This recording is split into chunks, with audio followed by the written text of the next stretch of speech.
Hello students, welcome in this channel. उम्मीद है कि आप सभी अच्छे होंगे। इस वीडियो में हम लोग क्लास 11th सब्जेक्ट केमिस्ट्री का सेकेंड चैप्टर एटॉमिक स्ट्रक्चर का इम्पॉर्टेंट टॉपिक एटॉमिक मॉडल से related selected objective questions for JEE mains and NEET का सॉल्यूशन और डिस्कशन करेंगे। तो बिना देर किए सॉल्यूशन शुरू करते हैं। Question number 1, cathode rays are मतलब कैथोड रेज कैसा होता है? Electromagnetic waves, a stream of alpha particles, a stream of electrons, a stream of neutrons. जैसा कि हम लोग जानते हैं, कोई भी रेज स्मॉलेस्ट पार्टिकल्स का बना होता है और कैथोड रेज जैसा कि जे थॉम्सन ने बताए थे, नेगेटिव इलेक्ट्रोड से निकलता हुआ रेज होता है और यह इलेक्ट्रॉन पार्टिकल से बना होता है। इसलिए आंसर सी होगा। हम लोग जो है सी विकल्प में टिक लगाएंगे, stream of electrons. Question number 2, the mass of the neutron is of the order of. Neutron का मास कितना होता है? तो हम लोग जैसा जानते हैं कि न्यूट्रॉन का एब्सोल्यूट मास 1.675 इंटू 10⁻⁻27 kg होता है, जो कि डिटरमाइंड है। इसलिए सही आंसर डी होगा, 10⁻⁻27 kg। Question number 3, number of neutrons in heavy materials, number of neutrons in heavy hydrogen atom. तो हैवी हाइड्रोजन एटम किसको कहते हैं? हैवी हाइड्रोजन एटम 1H2 को कहा जाता है। 1H2 मतलब हाइड्रोजन का एक आइसोटोप है, उसी को हैवी हाइड्रोजन कहा जाता है। और यहाँ हम लोग देख रहे हैं कि न्यूट्रॉन बराबर क्या होगा, तो 2 - 1, जो कि 2 जो है वह एटॉमिक मास नंबर है और 1 जो है वह एटॉमिक नंबर है, तो इज इक्वल टू 1। इसलिए हम लोगों का जो सही आंसर होगा वह बी होगा। क्वेश्चन नंबर 4 है सोडियम, जिसका एटॉमिक नंबर 11 और मास नंबर 22 है, इसके संबंध में कौन सा विकल्प सही है? ए में है 22 प्रोटॉन्स, बी में है 11 न्यूट्रॉन्स, सी में है 22 न्यूट्रॉन्स और डी में है none of these.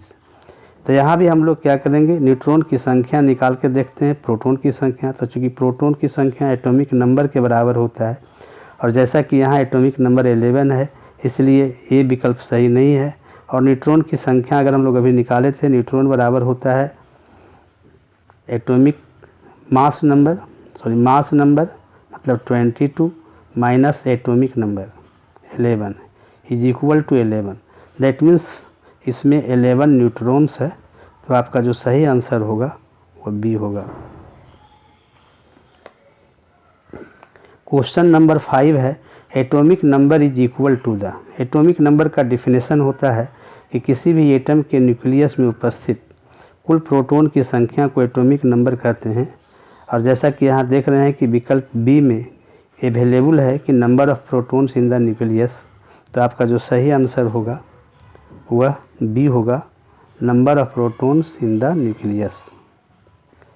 Question number 6 है Rutherford experiment led to the discovery of. रदरफोर्ड ने जो एक्सपेरिमेंट किया था एटॉमिक स्ट्रक्चर के संबंध में, तो उसमें से जो है किस सिस्टम का डिस्कवरी हुआ था? न्यूक्लियस का, इलेक्ट्रॉन का, प्रोटॉन का, अल्फा पार्टिकल का। तो इस प्रकार हम लोग वहाँ देखे थे कि जब वो रदरफोर्ड ने एक्सपेरिमेंट कराया था, तो अल्फा कण के कुछ पार्टिकल्स जो है एक खास पॉइंट से गुजरने के बाद काफ़ी डिफ्लेक्ट हो गया था और वह जो है सो अल्फा किरण पार्टिकल की तरह पॉजिटिवली चार्ज था, जिसको कि उन्होंने न्यूक्लियस के रूप में डिफाइन किया था। इसलिए जो आपका सही आंसर होगा वह ए होगा, न्यूक्लियस। क्वेश्चन नंबर 7 है the radius of the atom is of the order. किसी भी एटम के रेडियस का जो ऑर्डर होता है वो आपको 10⁻⁻8 cm होता है, जबकि अगर आपको न्यूक्लियस का पूछा जाएगा तो 10⁻⁻13 cm होता है। इसलिए हम लोगों का जो यहाँ सही आंसर होगा वह डी होगा। क्वेश्चन नंबर 8 है हैवियर पार्टिकल इज। अब कौन से पार्टिकल हैवियर हैं, तो यहाँ हमको सभी का जो है मास देखना होगा, किसका मास ज़्यादा है। तो मेसॉन का जो मास होता है इलेक्ट्रॉन और प्रोटॉन के बिटवीन होता है, जबकि न्यूट्रॉन का मास प्रोटॉन और इलेक्ट्रॉन से अधिक होता है। इसलिए हम लोगों का यहाँ जो सही आंसर होगा वह न्यूट्रॉन होगा।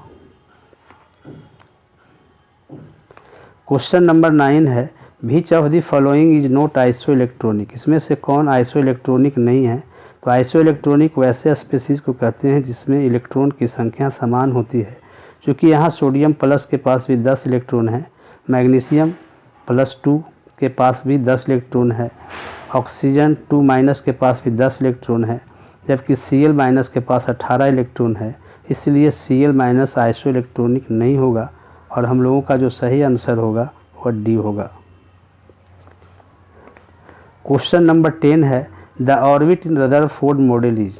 रदरफोर्ड मॉडल की जो है के अनुसार ऑर्बिट का शेप कैसा होता है। तो चूँकि रदरफोर्ड ने डिफाइन किया था कि इलेक्ट्रॉन जो है न्यूक्लियस के चारों ओर भिन्न भिन्न सर्कुलर पाथ में लगातार घूमते रहता है और उस सर्कुलर पाथ को ही ऑर्बिट कहा। दैट मीन्स ऑर्बिट का जो शेप होता है सर्कुलर होता है। तो हम लोगों का जो सही आंसर होगा वह बी होगा, सर्कुलर। इस प्रकार से हम लोगों ने सभी 10 क्वेश्चंस का सॉल्यूशन और डिस्कशन भी किया जहां तक ज़रूरी था। मुझे उम्मीद है कि आपको सभी प्रश्नों का सॉल्यूशन समझ में आया होगा। अतः आपसे रिक्वेस्ट है कि चैनल को सब्सक्राइब कर लें और घंटी के बटन को दबा दें, जिससे कि आगे आने वाले वीडियो का नोटिफिकेशन सबसे पहले मिलते रहे। जय हिंद, जय भारत।